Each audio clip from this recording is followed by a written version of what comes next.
Assalamualaikum warahmatullahi wabarakatuh. Kita ketemu lagi di pembahasan TOEFL.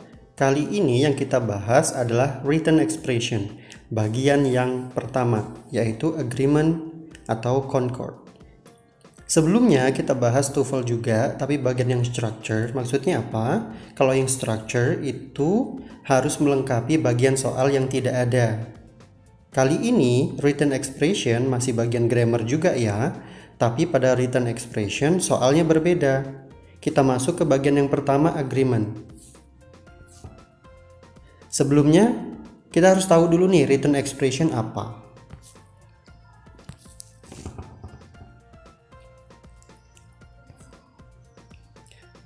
Written expression itu soal berupa kalimat yang sudah lengkap dengan beberapa bagian kata yang digarisbawahi. Nanti kita lihat contohnya ya seperti apa. Lalu dalam soal ini kita harus mencari bagian kalimat yang tidak benar dari salah satu bagian yang sudah digarisbawahi. Beda dengan soal sebelumnya. Soal sebelumnya belum lengkap dan kita harus mencari kelengkapan pada soal structure. Tapi bagian yang written expression soalnya sudah lengkap, tapi kita harus mencari yang bagian yang kurang benar. Nah, selanjutnya apa itu bagian agreement atau concord?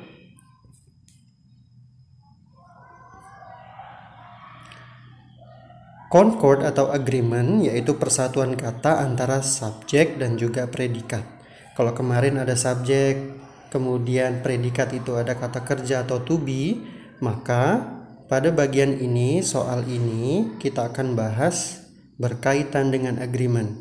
Contoh soalnya seperti ini. Kita bahas soal yang pertama. Oke, kita lanjut yuk. Oke, kita bahas soal nomor 1 ya. Kita bacakan dulu. The largest of all the herd animals are the musk ox. Yang digarisbawahi mulai dari all, ini adalah pilihan jawaban A yang harus kita cari kesalahannya di mana. Kemudian B itu herd, kemudian C animals, kemudian R ini adalah jawaban yang D. Nanti di setiap soal ada pilihan jawaban seperti ini. Kita cari yang mana yang salah gitu ya. Oke, kita lanjut nih. Mana subjeknya? Subjeknya adalah the largest of all the herd animals. Nah, karena ada kata the largest, maka dia hanya ada satu. Maksudnya apa? Yang terbesar dari sekumpulan banyak animals ini. Ya, berarti hanya ada satu. Hanya ada satu subjek. Maka jika hanya ada satu subjek atau tunggal, to be-nya baik dia is, am, are atau was dan were dalam bentuk lampau, maka are ini dipertanyakan, harusnya menggunakan is.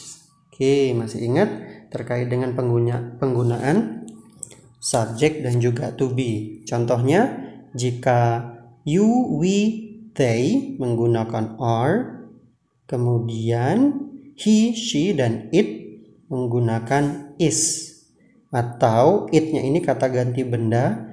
Contohnya book is. Jika books-nya banyak menggunakan are. Maka jawaban yang paling tepat adalah yang D. Yang are ini harus diganti dengan is. Kenapa? Karena the largest itu adalah singular subject. Oke. Kemudian harus digantikan kata are ini menggunakan is. Nanti di pilihan jawaban kita pilih yang D, yaitu yang are. Karena di bawah ini ada garis bawah ini ya, A, B, C dan D di situ.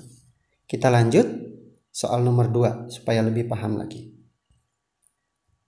Nah, jawaban yang A adalah hoofed, B walks, yang C tips, kemudian yang D-nya adalah there. All of the hoofed mammals walks on the tips of their toes. Maka kita lihat subjeknya tunggal atau jamak nih. Ternyata all mewakili kata semuanya, berarti dia jamak atau dalam jumlah yang banyak. Di sini tidak ada to be, is, am, are atau was, were, tapi ada kata kerja walks, berjalan. Masih ingat? Kalau misalkan subjeknya dia tunggal menggunakan does, misalkan seperti ini. he, she, it. Kata kerja yang muncul adalah does. Kemudian kalau ada kata kerja berikutnya walks, ada tambahan s, kemudian it, ada kata tambahan s di situ. Ya, it, it's, ada s-nya. He, she, it. He, she, it ini bisa digantikan dengan yang lain, maksudnya dengan subjek yang lain gitu ya. Ini kan hanya contoh. He bisa digantikan dengan nama Johnny, nama orang. She dengan nama cewek nih misalkan. Kemudian it bisa digantikan dengan benda. Itu contoh. Lalu jika dia subjeknya misalkan we, you dan juga they, maka di sini ada kata kerja do. Kemudian kata kerja walk tanpa tambahan s. Misalkan tadi ada contoh sebelumnya ada kata eat, makan, tanpa tambahan s. Kenapa? Dia subjeknya dalam jumlah banyak atau jamak nih. Maka ini kan they ini bisa menggantikan mammals yang banyak tadi ya, all the hoof mammals. Maka ini jawaban yang paling tepat, walk tanpa menggunakan s. Jawabannya berarti yang B ya, sesuai dengan urutan. Hoof ini A, B ini walk. Kemudian yang C nya adalah tips, kemudian D nya there. Nah, itu contoh dari agreement, tipe soal agreement yang kedua. Nomor 3.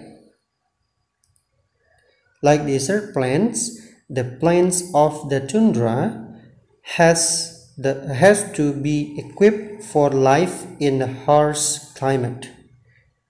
Kita cari subjeknya yang mana, kemudian kata kerjanya yang mana. Di sini ada kata keterangan untuk membantu subjek nih, seperti biasa ada klausa ya. Like desert plants, the plants ada s-nya berarti banyak nih. Of the tundra has. Oke, masih ingat have dan has? Kita coba bahas. Jika I, you, we, they menggunakan have, kemudian di sini he, she, dan it menggunakan has. Oke. Maksudnya apa? Ini tunggal he, she, it yang tadi bisa digantikan ya. It di sini bisa digantikan dengan benda, subjek tunggal lainnya seperti pohon, kayu dan seterusnya. Kalau di sini jamak nih, banyak jumlahnya subjeknya. Maka yang paling tepat menggunakan have. Maka jawaban yang paling tepat adalah yang C ya, berarti sini. Yang A itu desert, kemudian tundra yang B, kemudian yang has ini yang C. Maka jawabannya harusnya have. Inilah jawaban kita, yaitu yang C. Karena kesalahan dalam soal ini adalah bagian yang C, has. Nah, gitu kira-kira cara menjawabnya. Lanjut. Number 4, most of the bones of a bird is hollow, with the interior honeycombed to give added strength. Kita lihat mana subjeknya. Kita lihat most of the bones of a bird. Ini mengecoh sekali. Kalau kita melihat a bird sepertinya tunggal. Ya, sepertinya tunggal nih. Kemudian tadi kalau misalkan he, she, it, subjeknya tunggal, satu burung, itu bisa menggunakan is. Seperti yang di soal ini nih, dia menggunakan is. Padahal yang kita lihat adalah kata the most atau most ya, most of the bones of a bird. Most ini semua, sebagian besar. Maka is-nya ini harusnya digantikan dengan are. Oke. Nah, most of the bones of a bird is hollow, with the interior honeycombed to give added strength. Maka di sini jawaban yang paling tepat adalah yang C. Yang most ini A, kemudian yang B nya adalah E, Ini B ya, hampir nggak kelihatan ya. Kemudian yang C-nya adalah is, yang D-nya adalah to give. Maka jawabannya yang paling tepat adalah is. Ini jawabannya. Harus kita ganti dengan are karena dia bentuknya jamak atau jumlah banyak. Tulang dari burung ini dalam jumlah banyak. Jangan terkecoh dengan a bird-nya. Oke, ini adalah salah satu contoh dari tipe pertama agreement atau concord, di mana subjek dan juga predicate-nya harus sesuai. Kalau kita belajar grammar lagi dulu, ada he, she, it, ada I, you, we, they, maka dia memiliki masing-masing keterangan atau rumus dari grammarnya. Seperti dicontohkan tadi, he, she, it menggunakan is dan juga menggunakan does jika dia kata kerja. Lalu kata kerja berikutnya ada tambahan s-nya, walks, ada s ya, eats, kemudian have atau has ya, has lebih tepatnya. Kemudian misalkan drinks, ada s-nya. Jika I, you, we, dan they menggunakan kata do, jika ada kata kerja tidak perlu ada tambahan s-nya. Kira-kira seperti itu penjelasan dari agreement. Oke? Thank you, sampai ketemu di video berikutnya. Semoga bermanfaat. Assalamualaikum warahmatullahi wabarakatuh.